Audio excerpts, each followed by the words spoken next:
Okay, good day sa lahat. Ito na yung stock outer barrel natin ng Glock 18C. So, ayan na siya, no? WE brand. So, ginawa ko na siyang fix barrel. Fix outer barrel. So, yan na siya. Ito na yung finished product. Ayan. So, meron din ako previous video niyan dati, no? Regarding sa yan. So, itong part na to, yan ang pinutol ko. Yan, inalis ko yan. Kasi yan yung medyo mataas eh. Yan yung tumatama. Yan yung sumasayad. So, itong part na to, mapapansin nyo yan. Nilagyan ko siya ng plastic shim. Yan. Ito. Yan. Bali SIM card yan. So, yung part na naputol na yan, pinalitan ko niyang itong lahat ng area na yan. Gumawa ko ng plastic shim. And then, itong ibabaw, nilagyan ko na epoxy yan. Bali, epoxy clay yan. Okay? So, madali siyang i-mold. Ayan. And itong part na to, yung matigas na yan, hindi ko inalis yan. Kasi, pampatibay din yan eh. Ayan. So, ayan na, medyo okay na siya. So, kasi kung bibili ka na ito, napakamahal eh. 2 months pa lang ito.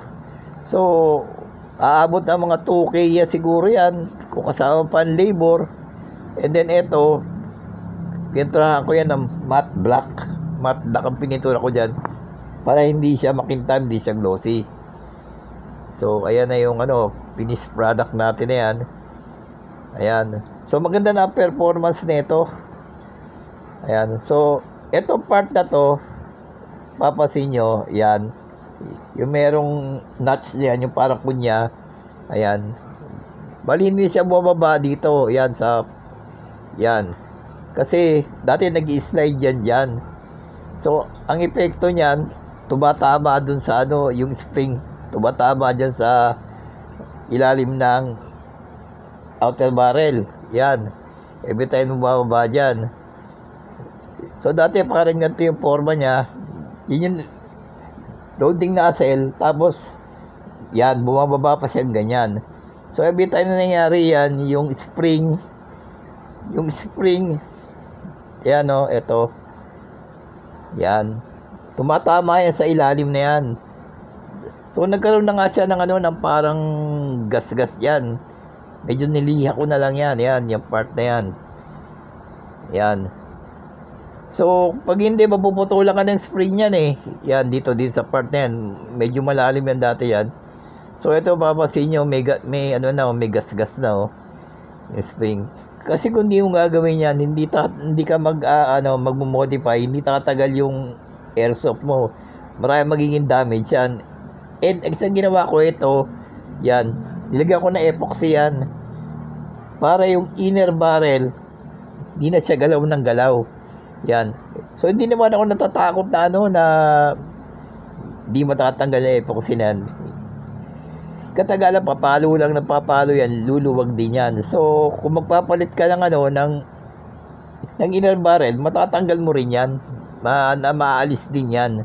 Ang purpose niyan, para hindi malikot itong inner barrel, hindi siya galaw ng galaw. And dito naman sa taas na itong part na to, yung epoxy, yan. Bali, hindi siya sumasayad dyan sa sa inner barrel. So, maalis siya ang katagalan. Kung magpapalit ka, matatanggal din yan.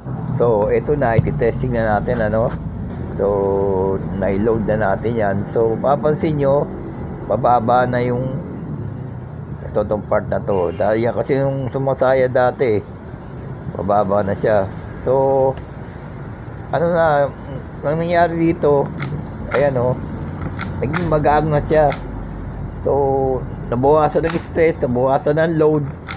So, ang accuracy niya, okay na, gumanda. Ayan papansin nyo. So, hindi sumasayad yan So, yung pintura niya, di nagagasgas. Ibig sabihin, ayan, wala sang sayad. Yan. So maganda na. Na-modify natin yung stock outer barrel. So sana po nagustuhan yung video. Paki-like, paki-share, and subscribe. God bless.